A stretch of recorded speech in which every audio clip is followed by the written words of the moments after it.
Alright guys, here's a quick do's and don'ts of these adapter plates.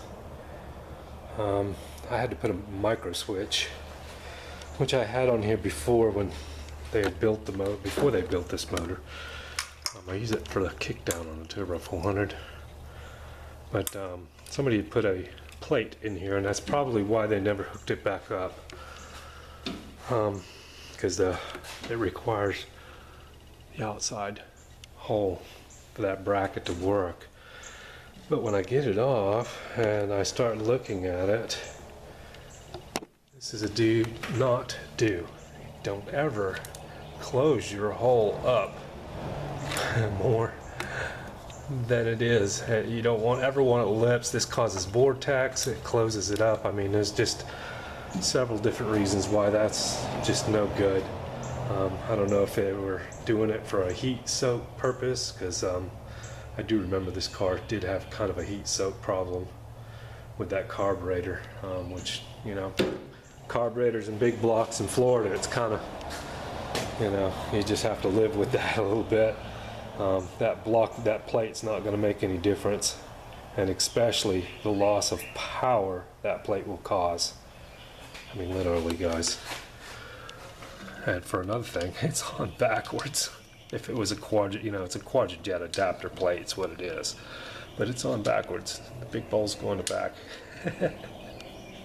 But as you can see, look how much we close this intake off.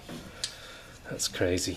And I know it fits on there because I had this thing running good before, when he took it before, with my switch on it. So we're going to adapt it back and take the plate off completely, and we'll take it for another ride and see if I can notice a difference in the foot.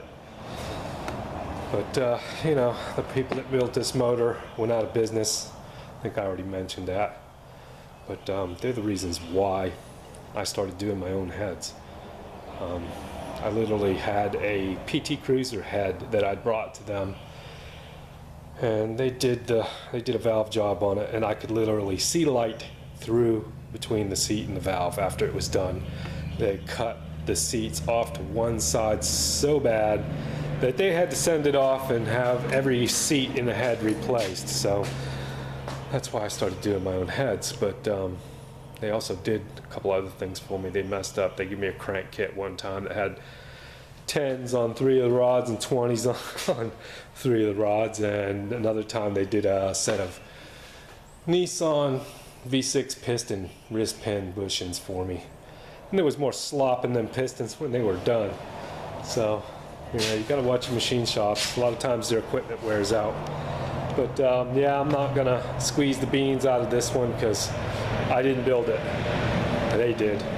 And they just did a repair job on it. They basically just did a crank kit and re-ringed it. So I'm gonna let the owner squeeze the beans out of it. All right, guys, let me take this off and we'll see how good it does. Yeah, the more you look, the more you see. I don't know if y'all can see that through this camera angle, but the power steering pump's not lining up properly.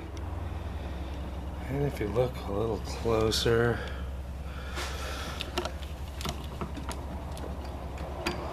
missing a bolt that holds the pump back on the motor. So the more you look, the more you see. Alright, we got the carburetor straightened out. I mean, it you know, this carburetor fits this intake. That adapter plate was no good. If you see my little micro switch on the back here, and you hit, you know, pretty much 80% throttle, it'll click in the solenoid on the Turbo 400 transmission. So that seemed to work real good last time. I don't know why he put that adapter plate in there, but no telling. We got it out of there, and it looks good, looks better. Haven't cranked it yet, but I'm sure it'll run better. Let me address this problem next. There you go. That's why the power steering pump was cocked at an angle. It had the 2 bolts that hold the bracket to the engine. Had 2 washers behind each bolt, and it didn't have the rear mounting bolt right down there. So now we've got it in there, and let's see if I can get. It's hard to get your camera lined up, but it's nice and straight. So sometimes there's not a problem; it just needs to be tightened down and hooked up right. All right, guys, we'll come back here in a little bit, and I'll probably just mend this videos right together here. But we'll take it for a little ride down the street, and we'll go from there. This thing needs some run time. Don't know if I can afford the gas or not, but it needs some run time. All right, stay tuned.